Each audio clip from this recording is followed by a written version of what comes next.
Hello, my name is Malcolm Mundy. I'm an astrologer here in Austin, Texas, and this is the Ron Paul portion of my predictions for 2012.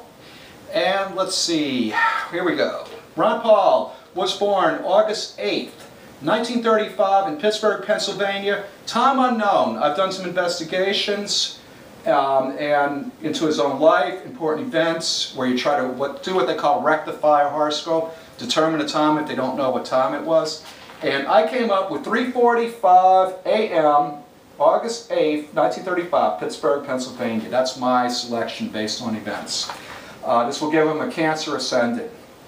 Anyway, Ron Paul has Jupiter in the 11th house until mid-July, and then it goes into the 12th house. This is going to actually be a favorable placement for Jupiter. Jupiter in the 11th house, the 11th house is one's associates, aspirations, friendships.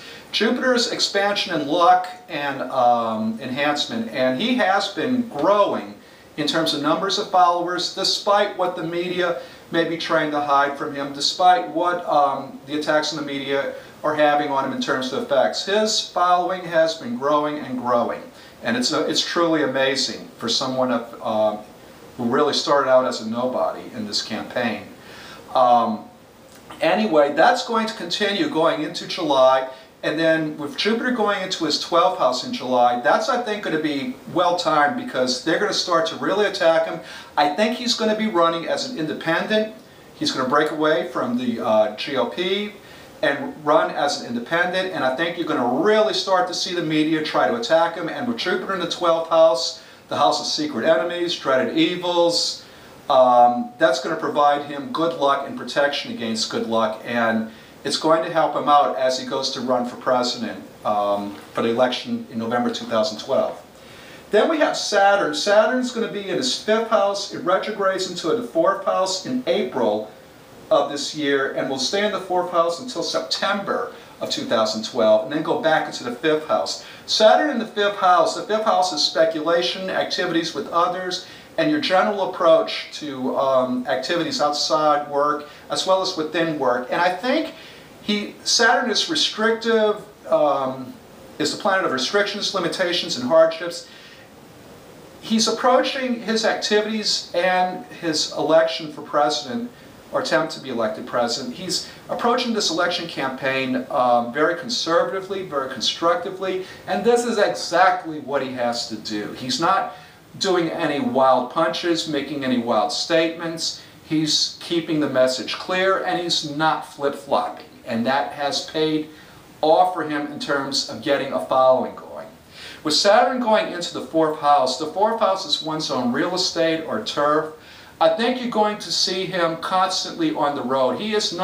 Saturn's the planet of restrictions and inhibitions and limitations. He's not going to really have a home at this point. The road is going to be his home. He's going to be constantly moving around, trying to get support. It's going to be very tiring for him, especially at his age. But as he said, his health report, his medical record is 1 page long.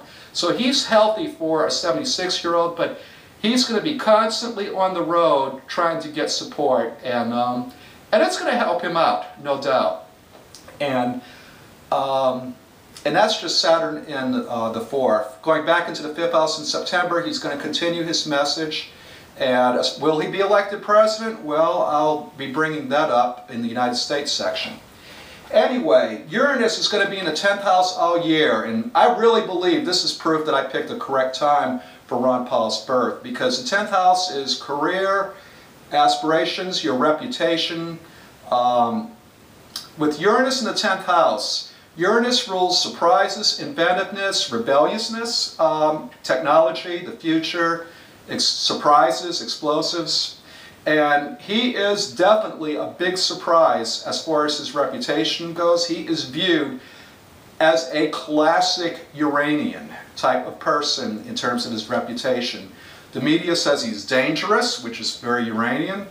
Other people, his supporters, say he is a genius because he wants to make certain reforms along the constitutional guidelines.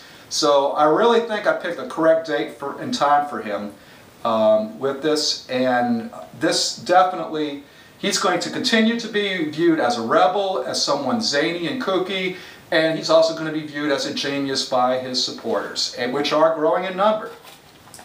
Next we have Neptune. Neptune is going to be in the 8th house all year. I have a different perspective on this with Neptune. I think he revealed his holdings. He didn't reveal numbers, but he revealed his holdings. And he is heavily invested in gold and silver mining companies. I think gold and silver are going to take a big hit this year. Neptune is disappointments, deception, and I think you're going to see his net worth take a hit as a result with gold and silver going down. I think that's what Neptune in the 8th house is going to do for him.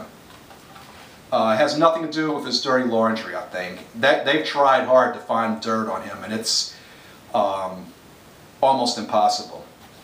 Anyway, Pluto's in the 6th house and will be there all year. And this fits him perfectly again. 6th house is open criticism. You are seeing the security powers of this country attack him for his pro-anti-war stance as being dangerous for America, and he is standing firm for it. So he is becoming openly criticized, which is the 6th house, by important powers and secret powers, which is Plutonian. And with Pluto in the 6th house, you couldn't get a better picture. He is standing on his feet, standing firm in his attack on the Federal Reserve, in his attack on our national foreign policy and our national policy, for domestic policy, I guess, better word to say that. And will he be elected president? Well, I'll talk about that in the United States of America section, which I'm about to start with this next section.